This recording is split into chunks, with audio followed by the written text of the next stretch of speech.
मित्रों, शकुनी महाभारत के एक ऐसे पात्र हैं जिन्हें लोग शक की दृष्टि से देखते हैं। शक किसी गलत कार्य का नहीं बल्कि षड्यंत्र का।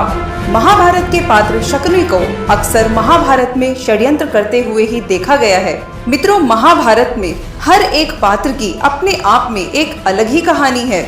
ऐसे ही शकुनी की भी अपनी एक कहानी है जिसे बहुत ही कम लोग जानते हैं। मित्रों, कहते हैं कि हालात किसी भी इंसान को किसी भी हद तक पहुंचने के लिए मजबूर कर देते हैं। आज के इस वीडियो को अंत तक देखने के बाद आप मामा श्री शकुनी को सम्मान की दृष्टि से देखना शुरू कर देंगे और आज आप यह भी जानेंगे कि इतने पाप करने के बाद भी शकुनी को आखिर स्वर्ग क्यों मिला। नमस्कार मित्रों, स्वागत है आपका दैविक माया यूट्यूब चैनल पर एक बार फिर से। मित्रों, कहानी शुरू होती है गांधार में, जो आज के समय में अफगानिस्तान में कांधार के नाम से प्रसिद्ध है, जो राजा सुबल का राज्य है, जो गांधारी और शकुनी के पिता थे। एक दिन राजा सुबल ने एक यज्ञ का आयोजन किया जिसमें कई पंडित और महर्षियों को आमंत्रित किया गया। उस यज्ञ में एक ज्योतिषी भी पहुंचे जिन्होंने राजा सुबल को यह बताया कि उनकी बेटी गांधारी के जीवन में एक ग्रह दोष चढ़ा हुआ है, जिसके कारण उसका विवाह जिससे भी होगा वह विवाह के कुछ देर बाद ही मारा जाएगा। राजा सुबल यह सुनकर काफी दुखी हो गए। गांधारी, जो राजा सुबल की इकलौती बेटी थी और उन्हें बहुत ही प्यारी भी थी, गांधारी के भविष्य को सुधारने के लिए राजा ने उनका विवाह एक बकरे से करा दिया और फिर उस बकरे की बलि चढ़ा दी गई ताकि उनकी बेटी के सिर से यह दोष हट जाए। अब गांधारी के सिर से यह दोष तो हट गया था, कम से कम उनके परिवार वालों को तो यही लगा था।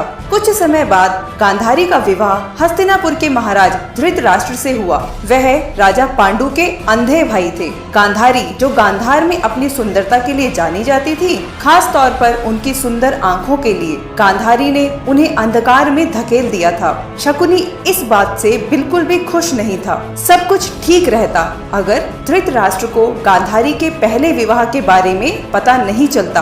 आखिर धृतराष्ट्र को अपनी पत्नी गांधारी के पहले विवाह के बारे में पता चल ही गया। तब धृतराष्ट्र को ऐसा लगा कि उसके साथ विश्वासघात किया गया है। वह अपराजित अजय हस्तिनापुर का महाराज था, उसे कोई कैसे मूर्ख बना गया। धृतराष्ट्र इसे बर्दाश्त नहीं कर सका। तब धृतराष्ट्र ने राजा सुबल और उसके पूरे परिवार को काल कोठरी में डाल दिया और उन सभी को यह सजा दी गई कि उनके पूरे 100 सदस्यों के परिवार को दिन में केवल एक बार एक व्यक्ति का ही भोजन दिया जाए। एक व्यक्ति के खाने से पूरा परिवार कैसे जीवित रह सकता था, यही सोचकर उन्हें दंड दिया गया था। राजा सुबल ने सोचा कि यदि मैंने अभी कुछ नहीं किया तो मेरा पूरा परिवार ही नष्ट हो जाएगा। तब राजा सुबल ने एक उपाय सोचा कि रोज सिर्फ किसी एक को यह भोजन दिया जाए तो वह व्यक्ति जिंदा रह सकता है। इस प्रकार उसका कुल खत्म नहीं होगा। लेकिन वह कौन होगा, उनका बड़ा बेटा या कोई और? तब राजा सुबल ने अपने बेटों की परीक्षा लेने के लिए सोचा कि उनमें से सबसे ज्यादा बुद्धिमान कौन है और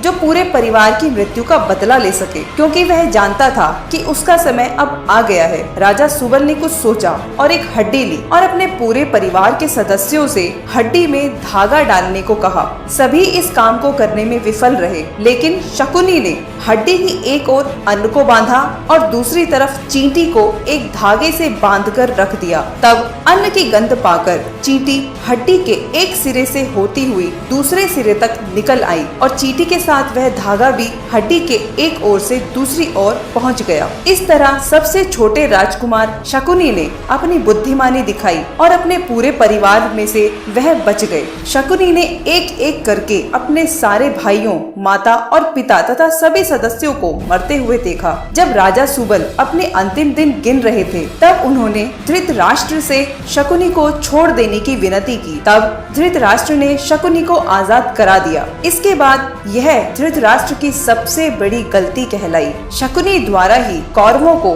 महाभारत के युद्ध में धकेला गया और शकुनी ने वह किया जिसके लिए उसे जिंदा रखा गया था, अपने वंश के विनाश का बदला लेने के लिए। और अंत में पांडवों द्वारा धृतराष्ट्र के एक भी पुत्र को जीवित नहीं छोड़ा गया। मित्रों, शकुनी को कोई भी एक अच्छे इंसान के रूप में नहीं देखता, पर यह कहा जाता है कि शकुनी को अंत में स्वर्ग नसीब हुआ था, क्योंकि शकुनी ने अपने मकसद को पूरा करने के लिए अपनी जान भी दे दी थी और जो कुछ भी उसने किया वह अपने परिवार और गांधारी के साथ हुए अन्याय के चलते किया। यही नहीं, केरल में एक मंदिर शकुनी के सम्मान में बनाया गया था। मित्रों, शकुनी के इस प्रतिशोध के बारे में आप सबकी क्या राय है, कमेंट बॉक्स में लिखकर जरूर बताएं। साथ ही साथ यदि आप इस चैनल पर पहली बार आए हैं तो आप इस चैनल को सब्सक्राइब जरूर करें और बेल आइकन के ऑल के बटन को जरूर प्रेस कर दें ताकि आने वाली वीडियो आपको मिल सके। मित्रों, यदि आज का यह वीडियो आपको पसंद आया है तो लाइक और अपने मित्रों के साथ